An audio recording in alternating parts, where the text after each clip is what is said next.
வணக்கம். இன்னைக்கு பகவத்கீதையோட கர்ம யோகத்த பத்தி தாங்க பேசப் போறோம். நேத்து கிருஷ்ணர் சாங்கிய யோகத்துல எப்படி அர்ஜுனனுக்கு ஆத்மா வேறு, உடல் வேறுங்கிற எப்படி பிரிச்சு பார்க்கணும் அப்படிங்கறது உபதேசம் பண்ணாரு. ஏன்னா அர்ஜுனனோட மனநிலைமை பாத்தீங்கன்னா, எனக்கு எதிரா நிக்கிற சகோதரர்கள், உறவினர்கள், நண்பர்கள் இவங்க எல்லாத்தையுமே எதிர்த்து இப்படி ஒரு சண்டை போட்டு இதனால கிடைக்கிற ஒரு ராஜ்யத்த நான் அடைஞ்சு என்ன கிடைக்க போகுது? நான் என்ன நிம்மதியாவா இருக்க போறேன்? அப்படிங்கிறது தான் அர்ஜுனனுடைய வாதமே. அது மட்டும் இல்லாம இந்த போரினால நிறைய பேரு இறந்துடுவாங்க. இவங்களுடைய சாவுல எனக்கு ஒரு நன்மை வேணுமா? எங்க குடும்பத்துக்கே இவ்வளோ பெரிய நன்மை தேவையா? அப்படிங்கிறது தான் அர்ஜுனனுடைய கேள்வி. இது ரெண்டுமே நியாயமான கேள்விதாங்க. ஆனா கிருஷ்ணர் சொல்றது, நீ இந்த இடத்துக்கு வந்துட்ட. சண்டை போட்டு தான் ஆகணும். ஆனா இந்த இடத்த விட்டு பின்வாங்குன அப்படின்னா என்ன ஆகும்? நீ இங்க இருக்க, எங்களுக்காக சண்டை போட நீ தயாரா இருக்கிற. ஏன்னா வில்வித்தையில சிறந்தவன், சிறந்த வீரன்கிற பேர் வாங்கின அர்ஜுனனே இந்த போர்க்களத்தை விட்டு விலகி போயிட்டா, இங்க உன்னை நம்பியே உன்னை ரோல் மாடலா வச்சு உன்னை இன்ஸ்பிரேஷனா நினைச்சு வந்த உன்னுடைய வீரர்கள், உங்களுக்காக சண்டை போட வந்த உனக்காக நின்னுட்டு இருக்க இந்த வீரர்களோட மனசுல பயம் வந்துடும். அப்புறம் அவங்களும் போரிட மாட்டாங்க அப்படிங்கிறாரு. அதுதாங்க உண்மை. நீங்க இந்த கேஜிஎஃப் படத்துல பாத்தீங்கன்னா சொல்லுவாங்க இல்லையா, அந்த டைலாக் தான். துரியோதனன் தனக்கு பின்னாடி 1000 பேர் வேணும், அதுதான் பலம்னு நினைச்சாரு. அதனாலதான் கிருஷ்ணர் கிட்ட அவருடைய படைய கேட்டாரு. ஆனா அர்ஜுனன், எனக்கு முன்னாடி நீ இருந்தா போதும் அப்படின்னு கிருஷ்ணரை துணையா கேட்டாரு. ஏன்னா கிருஷ்ணர் முன்னாடி இருந்தா பின்னாடி எத்தனை பேர் இருந்தாலும் அவங்களுக்கு அது பலமா இருக்கும். இதுதாங்க. இப்படி அர்ஜுனனுக்கு வெளியே போறாரு அப்படின்னா இந்த உலகத்துல அவப்பெயர் தான் மிஞ்சும். நீ அவமானத்தோட உன்னால மீதி காலத்தை ஓட்ட முடியுமா? முடியாது. அது மரணத்துக்கு சமமாகும். இவங்கெல்லாம் செத்து போயிடுவாங்கன்னு நீ கவலைப்படுற, கரெக்டு. நீ இன்னைக்கு இவங்க கூட சண்டை போடலன்னாலும் இன்னைக்கு சாகலைன்னா என்னப்பா, நாளைக்கு அவங்க சாகதான் போறாங்க. ஏன்னா உடலை எடுத்த ஒவ்வொரு ஜீவனுக்குமே மரணங்கிறது உறுதி. அதை யாராலும் தவிர்க்கவே முடியாது. தவிர்க்கவே முடியாத ஒரு விஷயத்தை பத்தி நீ ஏன் கவலைப்படுற அப்படிங்கிறது தான் கிருஷ்ணரோட வாதமே. பிறப்பெடுத்த ஒவ்வொரு உயிருக்கும் மரணம் உறுதி. அதே போல அழிஞ்ச ஒவ்வொரு பொருளுக்கும் பிறப்பும் உறுதி. அவங்க எல்லாருமே கர்ம பலனை கழிக்கிறதுக்காக தான் பிறப்பே எடுக்கிறாங்க. ஒரு சிலர் இன்பத்தையும் துன்பத்தையும் சேர்ந்து அனுபவிச்சு கர்ம பலனை கழிக்கிறாங்க. ஒரு சிலர் இன்பமாவே வாழ்ந்து கர்ம பலனை கழிக்கிறாங்க. அது அவங்கவங்க வாங்கிட்டு வந்த கர்ம பலன் வரத்தோட பிரதிபலிப்பு தான் அவங்களுடைய வாழ்க்கை அமைஞ்சிருக்கு. அதனால கிருஷ்ணா சொல்றது, இது உன்னுடைய குலதர்மம். நீ ஒரு சத்திரியன், அரசன். அதனால இந்த டிஃப்ரென்ஸ் எல்லாத்தையும் மறந்துட்டு நீ சண்டை போட்டுதான் ஆகணும்னு அவருக்கு உறுதிப்படுத்துறாரு. அடுத்து கர்மயோகத்தை பத்தி சொல்ல வர்றாரு. கர்மயோகம்னா உனக்கிடப்பட்ட கட்டளைய, உனக்கிடப்பட்ட கடமைய நீ முழு மனசோட முழு ஈடுபாட்டோட செய்யணும். எந்த ஒரு பலனும் எதிர்பார்க்காமல். ஆனா நாமள சாதாரண மனிதர்கள். நான் ஆஃபீஸ்க்கு போறேன், ஒரு மாசம் கஷ்டப்பட்டு வேலை பார்க்குறேன். அதுக்கான சம்பளம் கிடைக்கலைன்னா என்னால எப்படி இருக்க முடியும்? எனக்கான பலனே அந்த சம்பளம் தான். நல்லா படிச்சுட்டேன், எக்ஸாம் எழுதிட்டேன், நல்ல மார்க் வாங்கலாம் அப்படின்னா அந்த மார்க் தான் என்னுடைய பலன். அவர் இத பத்தி சொல்லலங்க. இதுவும் இருக்கு. ஆனா, கிருஷ்ணர் இந்த இடத்துல வந்து அர்ஜுனனுக்கு சொல்ல வர்றது என்னன்னா, நாம ஈடுபடுற ஒரு விஷயம் நமக்கோ, அல்லது பிறர்க்கோ, இல்ல நம்மள சுத்தி இருக்கிறவங்களுக்கோ நன்மையும் தரலாம், தீமையும் தரலாம். அதெல்லாம் நாம நெனச்சு, கவலைப்பட்டு, பயந்து, இல்ல கோபப்பட்டு, நாம்ப உணர்ச்சிகளுக்கு வசப்பட்டுட்டோம் அப்படின்னா, நம்பளால அந்த விஷயத்த செய்யவே முடியாது. இதுதான் கர்ம பலன் அப்படின்னு சொல்றாரு. ஏன்னா, இப்ப நீங்க ஒரு ரேஸ்க்கு போறீங்க. ஒரு ரன்னிங் ரேஸ். ரன்னிங் ரேஸ்ல யாராவது ஒருத்தருக்கு தான் கப்பு அப்படிங்கும்போது, உங்கள சுத்தி விளையாடுறவங்க, உங்க கூட ரன்னிங் ரேஸ்ல ஓடுறவங்க தோக்க தான் செய்வாங்க. நீங்க தான் ஜெயிச்சாகணும். அதுக்காக என் கூட சேர்ந்து ஓடி வர்றவங்க 9 பேருமே தோக்க போறாங்கன்னு நான் கவலைப்பட்டேன் அப்படின்னா, என்னால ஜெயிக்க முடியாது. இந்த மாதிரி நாம வந்து திங்க் பண்றது தான் கர்ம பலன் அப்படின்னு சொல்றாரு. அதே போல ஒரு ஆசைக்கோ, கோபத்துக்கோ ஆட்பட்டு, நம்ம ஒரு பொருள் மேல ஆசைப்பட்டு, அதையவே அடையணும்னு சொல்லிட்டு, அதுக்காக எடுக்கிற பல முயற்சிகள், அது எல்லாமே வந்து நம்மள வந்து பலவித இன்னல்களுக்கு ஆளாக்கிடும். அதுதான் 3 குணங்கள்னு சொல்றாரு. பிரகிருதியின் காரணமா நமக்கு 3 குணமும் இருக்கு. எல்லா மனிதர்களுக்குமே இருக்கு. சத்வகுணம் இருக்கு, ரஜோகுணம் இருக்கு, தமோகுணம் இருக்கு. இந்த குணம் எல்லாருக்குமே இருக்கு. ஒருத்தர் ஃபுல்லா சாத்வீகமானவர் அப்படின்னா, அவர் பெரிய ஞானியா தான் இருப்பார். எந்த ஒரு உணர்ச்சிகளுக்கோ, உணர்வுகளுக்கோ சிக்காம, தெளிந்த ஞானத்தோட இருக்கிற மகான்கள். அவங்களால மட்டும்தான் அப்படி இருக்க முடியும். அது வந்து இந்த 3 குணங்களையும் கடந்தவங்க. ஆனா நம்மள மாதிரி சாதாரண மனிதர்கள் பார்த்தீங்கன்னா, இந்த 3 குணமுமே நிரக்க இருக்கு. அது வந்து ஒவ்வொரு டைம் வந்து ஒரு டைம் நான் ரொம்ப நல்ல விஷயமா நெனச்சு, நல்ல விஷயமா செய்றேங்கும்போது சத்வகுணம் அதிகமா இருக்கும். இல்ல நான் கோபப்படுறேன். நான் நெறைய எனக்கு அப்படி சாதிக்கணும்னு ஆசை வருது. இல்ல எனக்காக நான் நெறைய புது ட்ரெஸ் வாங்கிக்கணும்னு ரொம்ப ஆசைப்படுறேன். இப்படிலாம் பண்ணும்போது, ஆசையும், கோபமும் அதிகமாகும்போது என்ன ஆகும்? ரஜோகுணம் இருக்கு. நாம்ப நல்லா டயர்ட் ஆயிட்டோம். சோம்பலா இருக்கும். இன்னைக்கு ஃபுல்லா தூங்கி ரெஸ்ட் எடுத்து தான் ஆகணுங்கும்போது, சோம்பலும் இருக்குங்கும்போது, தமோ குணமும் இருக்கு. இந்த 3 குணமுமே எல்லா மனிதர்களிடத்திலும் இருக்கு. ஆனா, இதோட ரேஷியோ எப்படி இருக்குங்கிறது தான் கிருஷ்ணர் சொல்ல வராரு.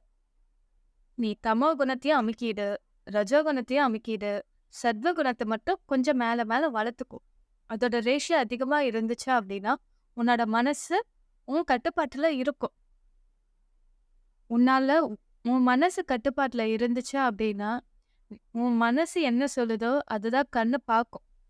உன் மனசு என்ன சொல்லுதோ அதுதான் உன் காது கேட்கும். உன் மனசு என்ன சொல்லுதோ அதுதான் உன் நாக்கு பேசும். உன் மனசு என்ன சொல்லுதோ அதுதான் உன் கைகள் செயலா செய்யும். உன் மனசு என்ன சொல்லுதோ அந்த திசையை நோக்கி தான் உன் கால்கள் நடக்கும்.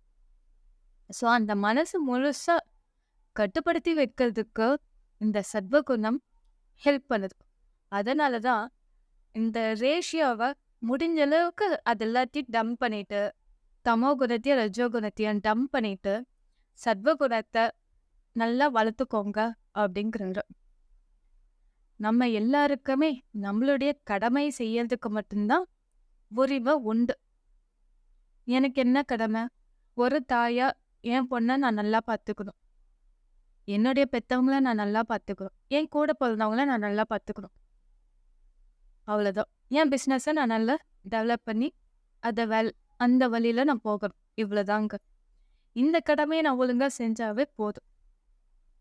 இதுக்கான பலன் எப்படி வேணாலும் இருக்கலாம். மாறுபடும்.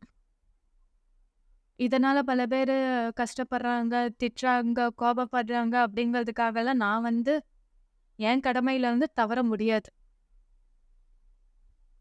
இப்ப நான் பிசினஸே பண்றேங்கும்போது, என் பிசினஸ்னால பல பிசினஸ் டவுன் ஆகலாம். இல்ல ஜெலஸா ஃபீல் பண்ணலாம். இவங்கலாம் ஜெலஸா ஃபீல் பண்ணாங்க. இவங்கலாம் கவலைப்படுறாங்க. இவங்களுக்கு போட்டியா நம்ம இருக்கோம். நம்மளால இவங்களுக்கு நஷ்டம் வந்துருச்சு அப்படிங்கிறதுலாம் நான் கவலைப்பட்டேன் அப்படின்னா, நான் எப்படி என் பிசினஸ டெவலப் பண்ண முடியும்? யோசிச்சு பாருங்க. இதுதாங்க கர்ம பலன். கிருஷ்ணர் அதான் சொல்றாரு. இவங்கலாம் சாகுறாங்க, பண்றாங்கன்னு நீ கவலைப்படாத. இவங்க இன்னைக்கும் இருந்தாங்க, நாளைக்கும் இருப்பாங்க.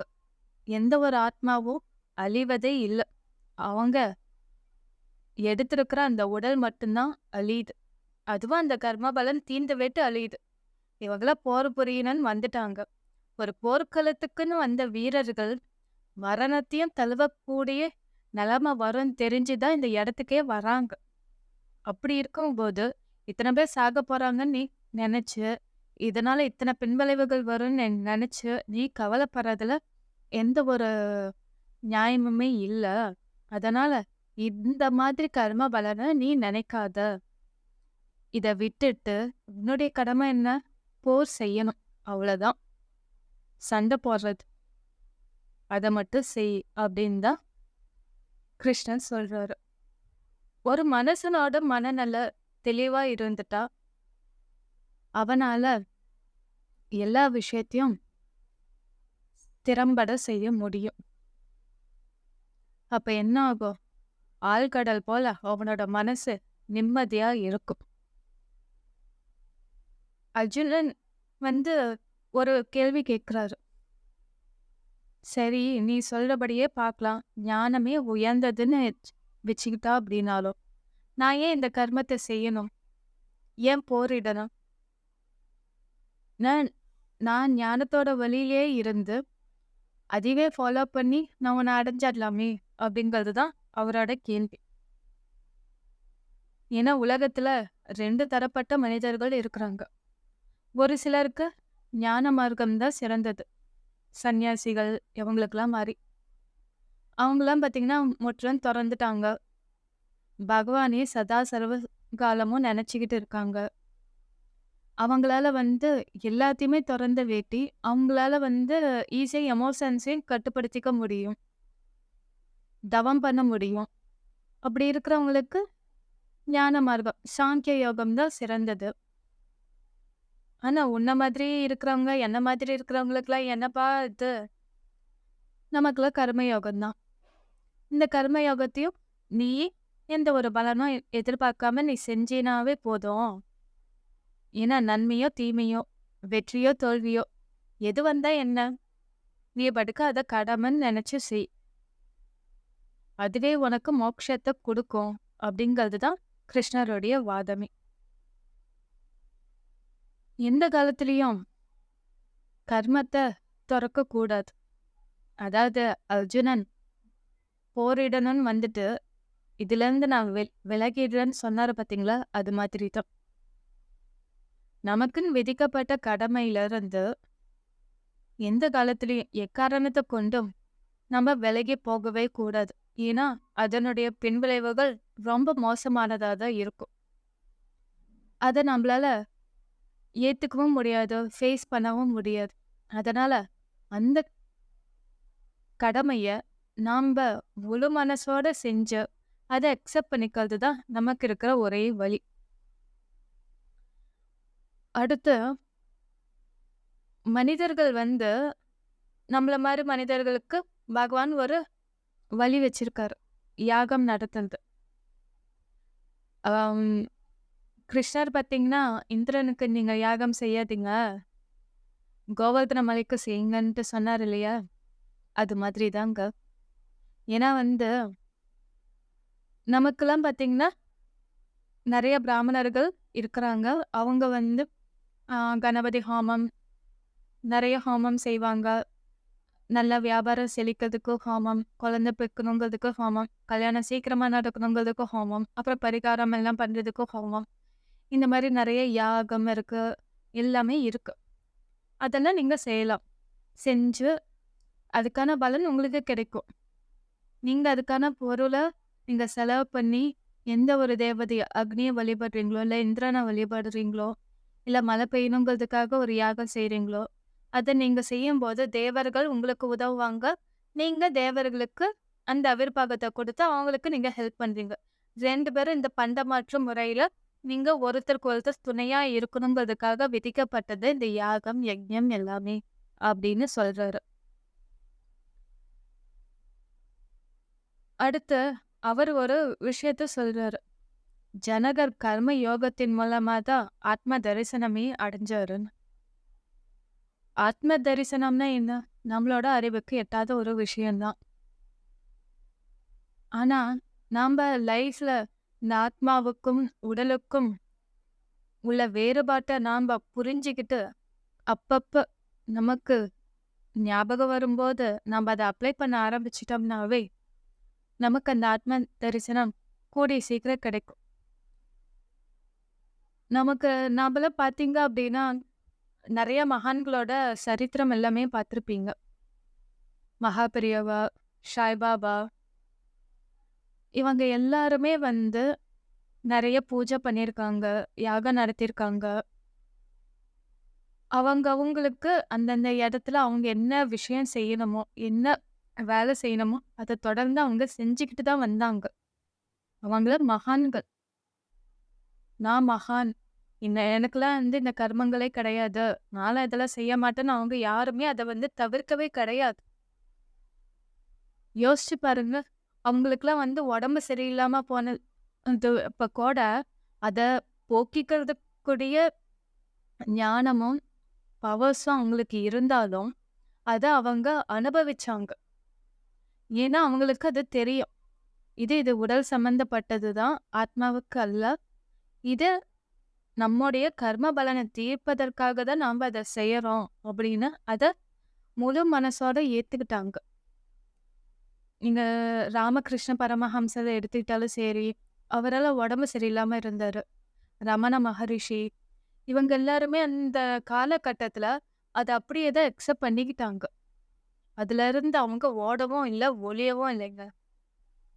ஆனா நம்ப மனுசங்க எப்படி நெனைக்கிறோம்? ஞானம்னா என்ன நெனைக்கிறோம்? Full power, super power. அது கிடைச்சிட்டா நமக்கு நோயே இருக்காது. ஃபுல்லா இளமையா தான் இருப்போம். நம்ப எத வேணாலும் சாதிக்கலாம் அப்படின்னு நம்ம நெனச்சுட்டு இருக்கோம். அதெல்லாம் ஒரு மாயை, இல்யூஷன். நீங்க இருக்கிற நிலையிலேயே இருந்துகிட்டு, அத எப்படி அக்செப்ட் பண்ணி வாழ்க்கைய வாழணுங்கிறது சொல்லிக் குடுக்கறது தான் ஞானமே. அத முழுசா புரிஞ்சுக்கணும். நாம வந்து செய்யற கடமையிலிருந்து தவறி ஓடிடக்கூடாது. அதனால தான் அந்தந்த காலகட்டத்துல ஒவ்வொரு மகான்களும் இந்த பூமியில பிறந்து, நீங்கலாம் காஞ்சி மகாபெரியவாலாம் எடுத்துக்கிட்டீங்கன்னா, அவங்கலாம் நடையாவே நடந்தாங்க. எத்தனையோ கோவில்களுக்கு போனாங்க, வந்தாங்க. ஆதி சங்கராச்சாரியார். யோசிச்சு பாருங்க, அவங்களுடைய வரலாறு எல்லாமே எடுத்து பார்த்தீங்கன்னா, அவங்களுடைய கடமையா அவங்க ஃபிக்ஸ் பண்ணுனத முழு முயற்சியோட, முழு ஈடுபாட்டோட செஞ்சாங்க. நாமளே தான் இந்த வேலைய செய்யணும்னு செஞ்சாங்க. அதுலருந்து அவங்க பின் வாங்கவே கிடையாது. எந்த காலத்திலயுமே. ஆனா இடையில ஏதோ ஒரு அம் தப்பான இதுனால நாம வந்து அத புரிஞ்சுகிட்டு இருக்கோம். அந்த மாதிரி எதுவுமே கிடையாது. மகான்களுக்கு உட்பட்டது தான் நமக்கும். அதனால தான் அவங்க ஞானத்தோட இருந்தாலும், இந்த கர்மங்கள் எல்லாத்தையும் நாம்ப செஞ்சு தான் ஆகணும். அதுலருந்து பின்வாங்கக் கூடாது அப்படின்னது. மகாபெரியவாவோட இதுல அவர் குளத்துல வந்து நீராட போகும்போது ஒரு எறும்பு வந்து இறந்துடுச்சு. ஆனா அந்த எறும்ப வந்து எடுத்து அதுக்கு பால் விட்டு நீ வந்து அடக்கம் பண்ணுன்னு தன்னுடைய சிஷ்யருக்கு சொல்வாரு. ஏன் அப்படி அவர் சொல்லணும்? யோசிச்சு பாருங்க. இது ஒவ்வொன்னுமே ஒவ்வொரு கடமை. அவர சந்திச்சவங்க எல்லாருமே, அவர் வந்து நீ இந்த வேலைய செய்யின்னு அவரு சொல்லி தான் அனுப்பியிருக்காரு. நீ படிக்க வைக்கணுமா? இந்த வழி இந்த மாதிரி பண்ணு. படி. கல்யாணம் பண்ணணுமா? ஏதோ ஒரு வகையில நான் ஹெல்ப் பண்றேன்ட்டு அது ஹெல்ப் பண்ணாரு. இல்ல தீராத வயித்து வலியா? தலைவலியா? இதுக்கு இந்த பரிகாரம் பண்ணு அப்படின்னு அதுல ஈடுபட வச்சாரு. அவருக்கு எல்லா சக்தியுமே இருக்கு. சும்மா கைய வச்சாவே அந்த பவர அவரால வந்து ஒருத்தர குணப்படுத்த முடியும். அந்த சக்தி இருக்கு. ஆனா அந்த சக்தி இருக்கிறதா அவரு நெனச்சுக்கவே இல்ல. தானே நெனச்சுக்கல. அத மத்தவங்க நெனைக்கிறதையும் அவர் அனுமதிக்கவே இல்ல. ஏன்னா நாமளும் ஒருத்தருக்கு கட்டுப்பட்டு தான் இருக்கிறோம். அந்த பகவானுக்கு கட்டுப்பட்டு தான் இருக்கிறோம். எனக்கு மேலான ஒரு குருவுக்கு கட்டுப்பட்டு தான் இருக்கிறேன்ட்டு, அவருக்காக சமர்ப்பிக்கப்படுற ஒவ்வொரு துளசி மாலையோ, வில்வ மாலையோ எதா இருந்தாலும் அவர் தன்னுடைய சிரசுல தான் வச்சுப்பாரு. அப்பேற்பட்ட மகானே ஒருத்தர் ஆ அவர தேடி வர சாதாரண மனிதர்களுக்கும், நீ இந்த கடமைய திறம்பட செய்யணும்னு வழிகாட்டி தான் இருக்காரு. அதுலருந்து நீ தவறவே கூடாது. சந்தியாவந்தனம் செய், காயத்ரி ஜபம் பண்ணு, அதெல்லாம் ஸ்கிப் பண்ணவங்களுக்குலாம் அவரு தெளிவா சொல்லியிருக்காரு. இததான் கிருஷ்ணர் இந்த இதுல சொல்றாரு. ஞானம் அடைஞ்சவங்க எத்தன பேர் வேணாலும் இருக்கலாம்ப்பா. ஆனா, நீங்க உங்களுக்கு நீங்க சந்திக்கக்கூடிய நபர்கள், அவங்க அந்த நிலையில அடையாம இருந்தாலும், அவங்கள போய் கன்ஃப்யூஸ் பண்ணி, அவங்க செய்யக்கூடிய கடமையிலருந்து நீங்க அவங்களுடைய மனச மாத்தி, செய்யாத, பண்ணாதன்னு தடுக்கக்கூடாது. அப்படிங்கிறது தான் கிருஷ்ணருடைய வாதமே. ஏன்னா, அதுதான் உண்மை. அத பத்தி தான் நாம எடுத்துக்கிட்ட எல்லா பாகவதர்களாகட்டும், மகான்களாகட்டும், அவங்க சந்திச்ச நபர்களாகட்டும், இல்ல அவங்கள தேடி வந்து அவருக்கு சேவை பண்ண சிஷ்யர்களாகட்டும், யாருக்கா இருந்தாலும் அவங்க தனக்குரிய கடமைகள அவங்களே செஞ்சுக்கிட்டாங்க. அவர தேடி போனவங்களுக்கும், "இது உன்னுடைய கடமை. இத நீ தொடர்ந்து செய்ய. இதனால உனக்கும் நன்மை ஏற்படும். உன் குடும்பத்துக்கும் நன்மை ஏற்படும்னு" தெளிவா வழிகாட்டுனாங்க. மாத்தி இது பண்ணல. நீயே என்ன மாதிரி மகான் ஆகணும்னு எந்த மகானும் அவங்களுக்கு இது பண்ண கிடையாது. அததான் கிருஷ்ணர் இந்த இதுல சொல்ல வர்றாரு. இவ்வளதாங்க. கர்ம யோகம்னா பலனை எதிர்பார்க்காமல் நம்மளுடைய கடமை செய்யறது. நாம செய்யற கடமையினால பல பேர் வயித்தெரிச்சல் படுவாங்க. பல பேர் கோபப்படுவாங்க. எல்லாரும் எல்லாருக்கும் ஒவ்வொரு எமோஷன்ஸ் இருக்கதான் செய்யும். அதுக்காக நாம என்ன பண்ண முடியும்? சிலருக்கு இழப்பு ஏற்படலாம். சிலருக்கு மன வருத்தம் இருக்கலாம். சிலருக்கு பண இழப்பு ஏற்படலாம். எது வேணாலும் நடந்துட்டு போகட்டுமே. உங்களுடைய கடமை என்னவோ அது திறம்பட செய்யுங்க. முழு மனசோட செய்யுங்க.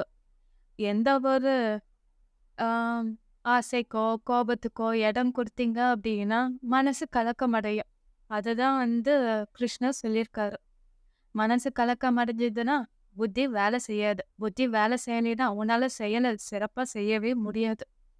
இப்போ ஒரு ஸ்டூடெண்ட் படிக்கிறான் அப்படின்னா, அவனுக்கு பாட்டு கேட்கறது மட்டும்தான் ரொம்ப பிடிச்சிருக்குன்னா, பாட்டு கேட்கறதையே முழுசா கேட்டுக்கிட்டு இருந்தான்னு வச்சுக்கோங்க. அவனோட மனசு அதிலேயே தான் ஈடுபடும். நீ பாட்டு கேட்காத, நீ படின்னா பாட்ட நிறுத்திட்டு அவன படிக்க அனுப்புனா கோபம் வரும். கோபத்தினால என்ன ஆகும்? மனசு தடுமாறும். பாட்டு கேட்கலாமா? இல்ல படிக்கலாமா? அப்படின்னு. இது 2 கட்ட நிலைமையில புத்தி வேலையே செய்யாது. எதுவுமே மண்டையில ஏறாது. அதுதான் வந்து கிருஷ்ணர் அழகா சொல்லியிருக்காரு. Thank you.